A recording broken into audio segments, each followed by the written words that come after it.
sa video na to. Itong platong to, 91 pesos. Grabe, no? Nasa shock ako. Mas mura dito yung mga pagkain kesa doon sa ibang mga Thai restaurant. All those spices, talong that you can eat, pare. Oh, ang sarap ng anghang. Dumadali sa pharynx and larynx ko. Nandito tayo sa Bangkok, Thailand. Pare, for this episode, pupunta tayo. Actually, nandito na ako. Nandito tayo sinatawag sa isa sa pinakasikat na mall dito sa buong Bangkok na tinatawag na Terminal 21. Ang Terminal 21, isa sa mga bago at modern na malls dito. Shopping center siya. Pero pare, ang catch dito, dahil food vlog to, sa loob niyan may tinatawag na Pier 21, which is a food court na kilala para sa pagbebenta ng iba't ibang authentic Thai food. Pero paps, hindi lang to basta-basta food court. Sa Pilipinas, pag sinabing food court, medyo pricey, hindi sobrang mura. Pero dito daw sa Pier 21 na food court, sinasabi nila na mura daw yung mga pagkain. Actually, sobrang mura nga. Sabi nila, mas mura pa daw to sa ilan sa mga street food na mahanap ko sa Bangkok. Anyway pare, huwag tayo paligoy-ligoy pa. Dahil ang init na rin sa Bangkok, pumasok na tayo. Churra!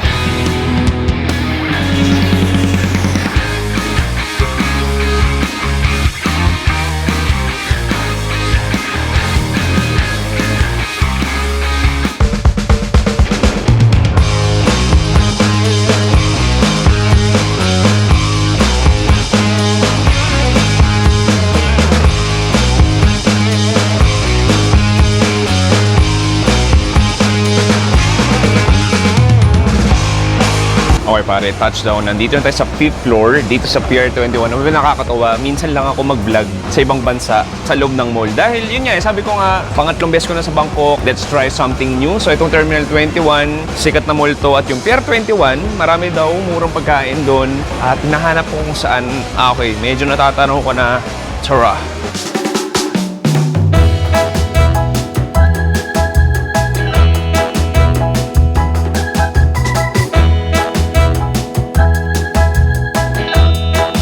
Ayan, Paps. So dito alam ko, hindi sila cash basis. So mangyayari, gagawin mo kuha ng coupon, tapos yun yung gagamitin mo pambayad sa mga sa mga stalls dito. Yeah, how much? Maybe 270 o 300.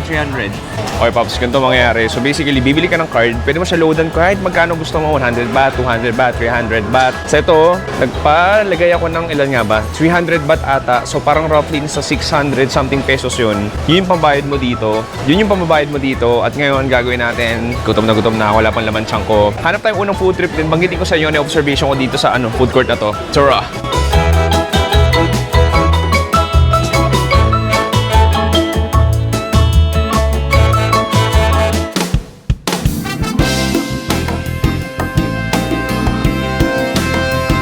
Okay, pare, unang location natin, simulan natin sa very familiar na Khao Ka Mu o braised pork stew leg. So makikita mo dito, Paps, ito na yung ating higante na cauldron of pork legs. So braised yan, pare, sobrang lambot niyan.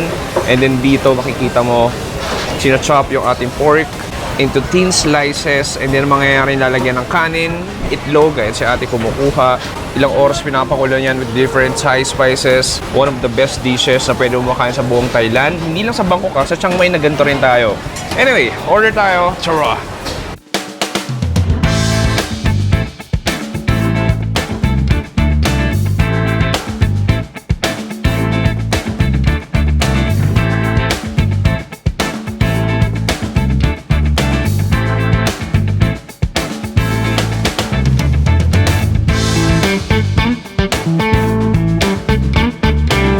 Okay, Pops, so lalagyan ko nitong kanilang spice vinegar, of course. Kailangan mo lagyan yan. And then itlog din lagyan natin. At yung kanin na rin.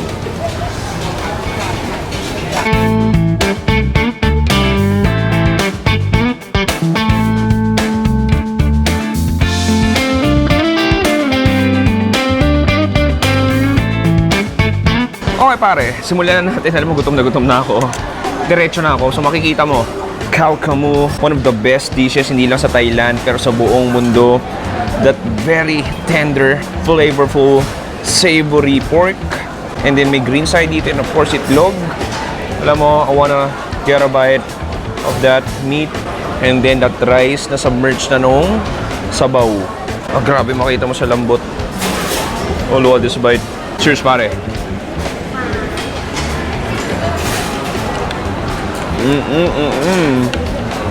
Wow.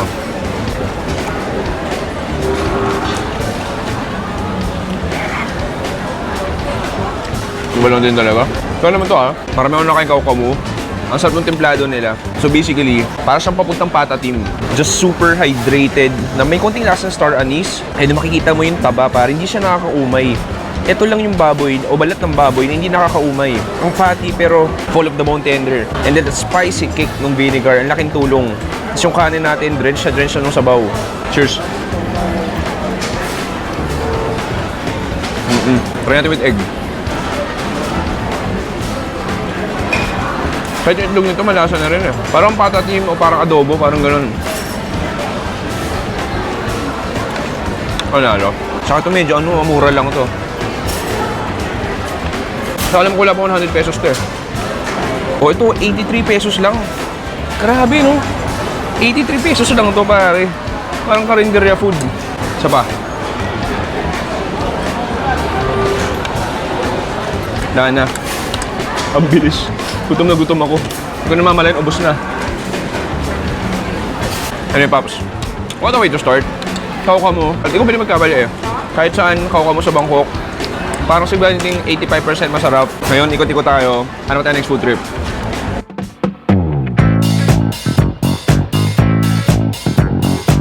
Okay ngayon pare, nakakain na ako ng isa. It's time to explore. Unang pansin ko dito, basically yung mga Thai street food na nakakita na sa kanto ng Bangkok, nandito lahat pero mas organized, mas malinis, naka-uniform lahat.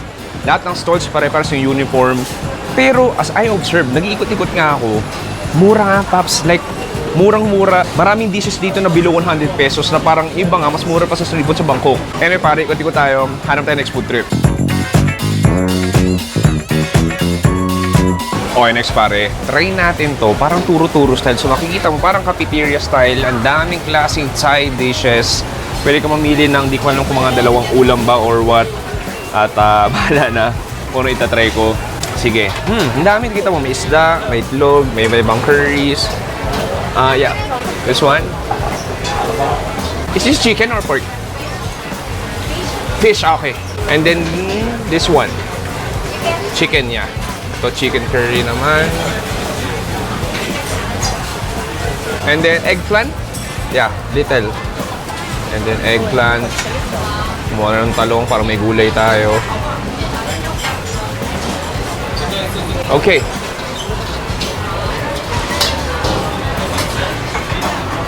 And then, ganito lang ang pababayad mo. Yung card.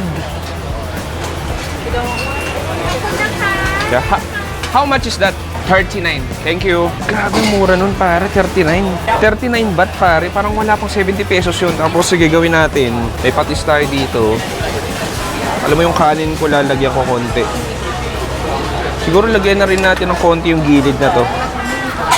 And then yung challenge dito is maghanap ng lamesa. Okay, nakahanap na ako ng lamesa, pero alam mo, susulitin ko to dahil mahirap maghanap ng lamesa ngayon. So gagawin ko, maghanap ako ng isang dish na pwede natin partneran nito. Ikot-ikot pa tayo. Stay put ka lang dyan, ha? Dapat walang kakain yan, ha? Stay put ka lang dyan. Sabi nung Ali siguro, ba't niya kinakausap yung pagkain?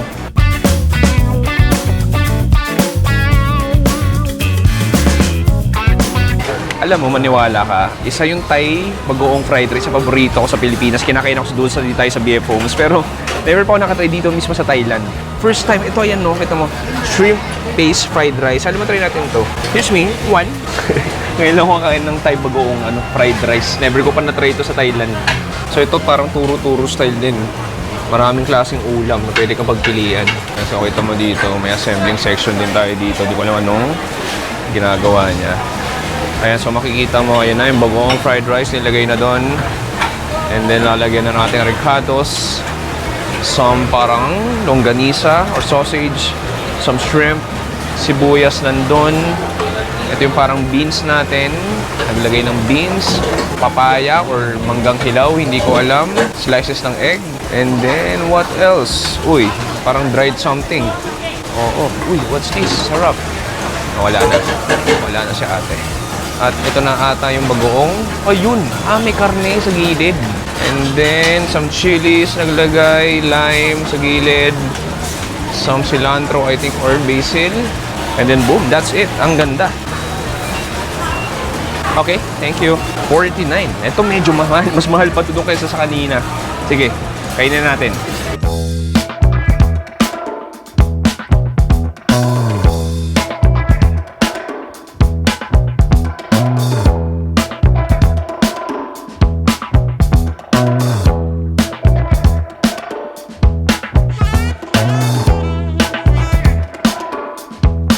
Boom!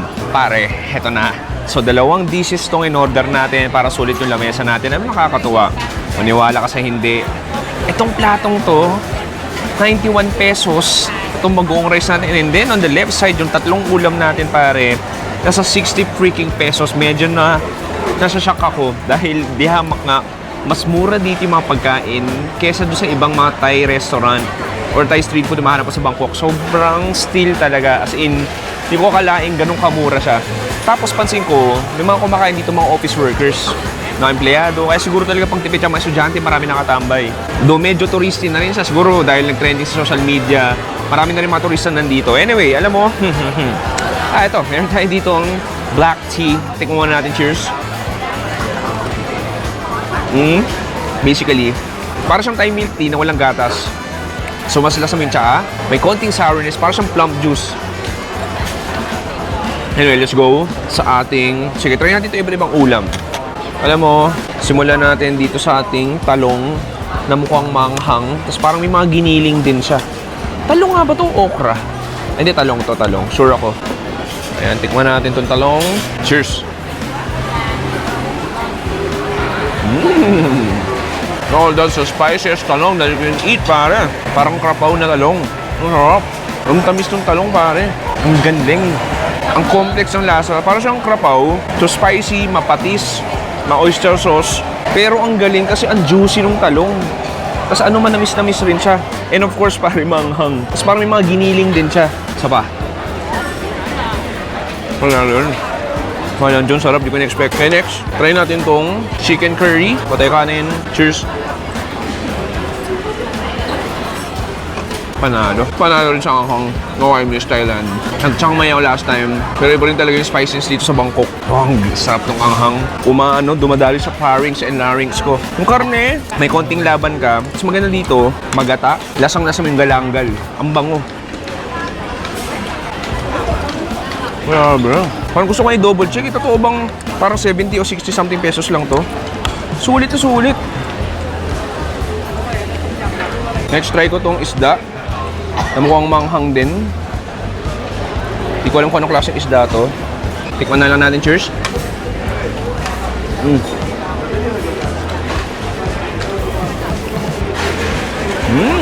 Sobrang interesting. Ngayon na nakain ng ganitong flavor sa Thailand.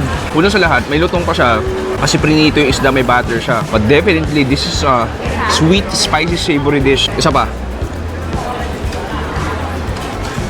Sarap. Grabe, walang John. Sulit ito. Ito na yun. Itong tatlong kinakain ko. Lahat manghang. Ang sarap. Ang sarap din. Ang anghang. Tawagin ko lang kayo sa Mark Twins. Enjoy ko. Ang galing.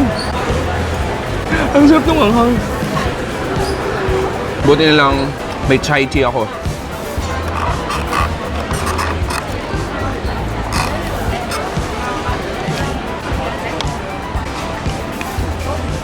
Okay. Alam mo, malalaman mo talaga na sa Thailand ka. Pag yung mga katabi mo, kaliwat ka ng kulat, sila umuubo. Umuubo sanghang, tsaka umaaching. Punta tayo sa bagong rice natin. Oh, shoot! Ngayon na tumatami ang hang. Ayan, so makikita mo, parang sa Pilipinas lang din eh. So may mangga tayo dito, itlog. Ito yung parang bagoong pork natin. Ito parang beans o sitaw, may sausage tayo dito, dried shrimp. May lime tayo sa taas, sibuyas. Halu-haluin natin. Patakan ko ng lime. And then, sige, bahala na. Uy, anong chilies to? Sige, haluin natin. Itong pork, haluin na rin natin dito. Mangga. Sibuyas. Yung beans. Hindi ko alam kung tama itong ginagawa ko. Pero feel ko tama naman. Sige, haluin natin para yung sauce ng bagoong sumama sa kanin. And then, sige, let's get some. Try na natin. Gusto ko try muna. Sibuyas. Sausage, itlog, sa bagoong rice. Cheers!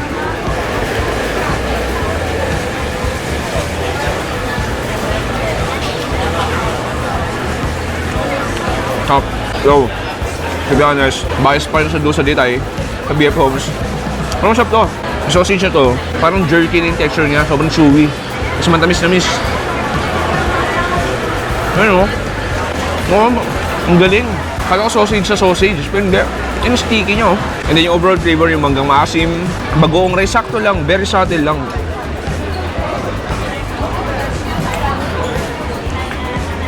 Yung dried shrimp nakakatulong din. Yung red onions nandun, yung beans. This time, yung try with yung pork. Ano, kuha tayo sa maraming sauce. Cheers! Okay, sa kagat na yun, may wansoy. Sulit talaga. Ba't mo yung tinay dito? So, alam mo yung tsura nga yan, very intimidating eh. Kasi para siyang, hindi naman high-end na food court. Sabihin natin, food court sa SM South Mall. Parang ganun. Malinis, modern, uniform lahat. Pero yung presyuhan pare, parang 70 pesos may makakain kang busog ka. Hindi lang yung for the sake na 70 pesos na may makain ka. Busog ka talaga. Oh? Isa ba? Yun hindi masarap. Nakakain ng labuyo. Welcome sa Thailand. Okay, Pops. So, meron pang 160 baht. O almost 300 pesos tayo natitira dito sa card ko. Hindi ko alam kung anong bibilin ko. Ikot-ikot tayo. Hanap tayong last food trip.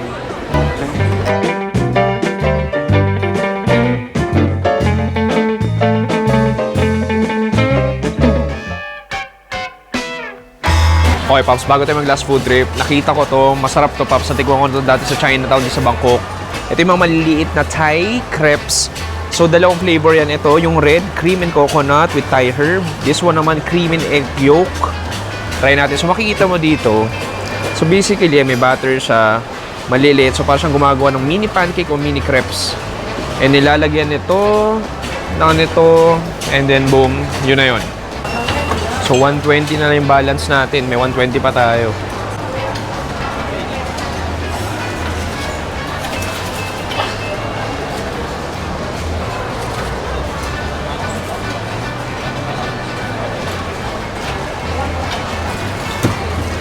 Ang dami.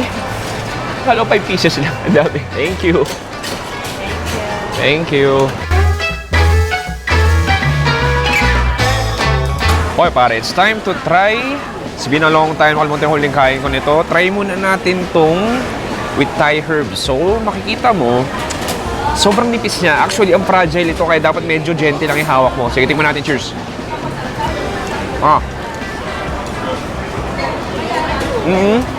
Okay. This one, sweet and salty. Yung red, parang may lasa ng isda na manamis-namis, na maalat. And then yung puti, yan yung coconut milk na medyo foamy, just creamy. Kasi yung pinakalabas, malutong lang na para matamis na apa. Cheers! Top. Hindi ko pwede magreklamo. Next, try natin yung egg yolk. Cheers!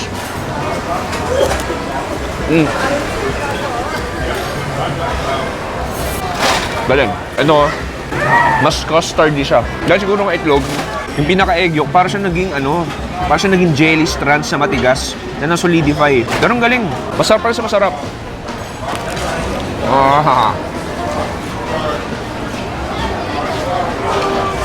Okay, Pops, may 120 baht pa ako din sa card ko. Hanap tayo next food trip. Chara!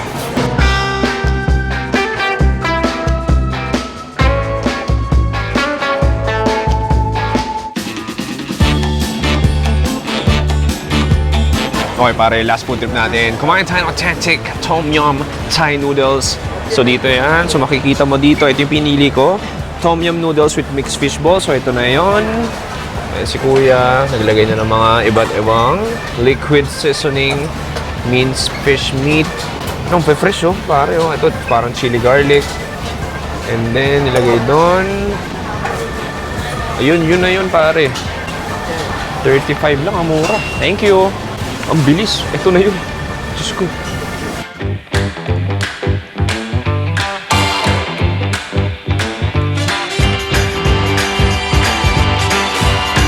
Okay pare, last food trip natin. Ito yung ating Tom Yum fishball noodles. Magkano lang din to? 35. Magkano 35? Check na natin 35. 65 pesos. Paano nangyari yun? 65 pesos lang to. Diyos ko. Alam mo, sige. Sabaw muna tayo. Cheers.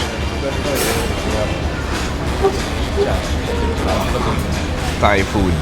It's so complex. Pero it works well eh. Para tong orchestra talaga. Ang galing talaga ng Thai food. Oh, nice.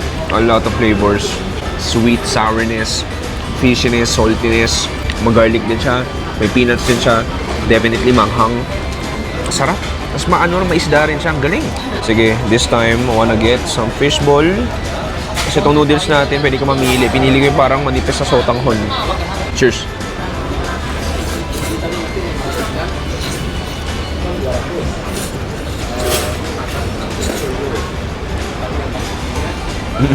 Pangalang kain ko na to, pero solid pa rin. Alam mo, mas sumasarap to. Kasi alam mo, ang mura eh.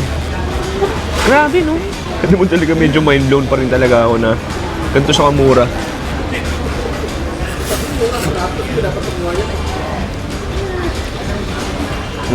Hinundil siya sa sobrang nipis. Kala mo parang kumakain ng miswa. Try ko itong fishball. Sarap din. Sobrang plump. Sobrang mabounce. Malambot. Ito, parang dumpling.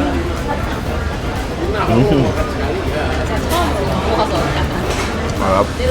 Thai food. Ganda ng food court na to. Manalo. Alam mo, so far, pangatlong bangko ko na to. Pero siguro isa to sa favorite place ko para kumain. I mean, hindi siya street food vibes, but I mean, binibenta nila dito is street food na mas malinis, high quality, mas organized. So magreklamo ka ba? Tapos higit sa lahat, ang mura. Diba, kung pipili ka na lang ng mas malinis, sa aircon ka pa, may, ito katulad nito, may view pa ako. So okay na to.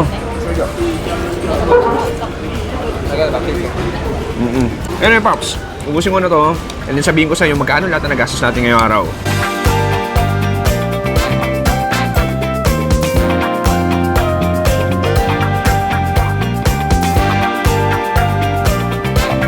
Boom! Pare, dito nagtatapos ang ating super cheap food court food dito sa Bangkok, Thailand. Ibang klase dito sa Pier 21. Marami sa lahat ng puntahan ko, kahit India, pare. O kaya sa Pilipinas, wala kang mahanap ng ganitong kamurang food court. Di ko alam ano bang rules nila dito na kailangan ba talaga? Ano ba to feeding program? Ang mura talaga. Like, sabi ko nga sa'yo, 60 pesos, may meal ka na. Hindi yung 60 pesos na mema lang. Like, busog na 60 pesos, ganun siya kamura. Anyway, kanina nagpalo tayo ng 300 baht. Ang 300 baht dito sa Thailand is 558 pesos. So, basically, yung card ko kanina, 558 yung laman. Tapos may nasukli pa ako 77 baht. So, nasa 140 pesos yun. So, lahat na nagastos lang natin dito, hulaan nyo. Hulaan nyo. Parinig nga. Heto lang. Ang nagastos natin ay 223 baht. Lahat ng yun, 415 pesos. Sobrang mura. Sobrang mura. Mapapamura ka. Napamura na ako. Sorry sa mga kids, nakamute yun. Anyway pare, maraming salamat sa panonood. Mag-subscribe ka na dito sa second channel natin dito sa Another Chewy Show. At sa main channel natin dito, Chewy Show. Ako si Chewy. Dito sa Bangkok, Thailand, dito sa Pier 21, Terminal 21. Mo lang sabi ko say good night and goodbye. Bang! Ha! Grabe. Alam mo ngayon titibid ka, wala akong pera pang date. Pwede na dito. Ang mura. Bye!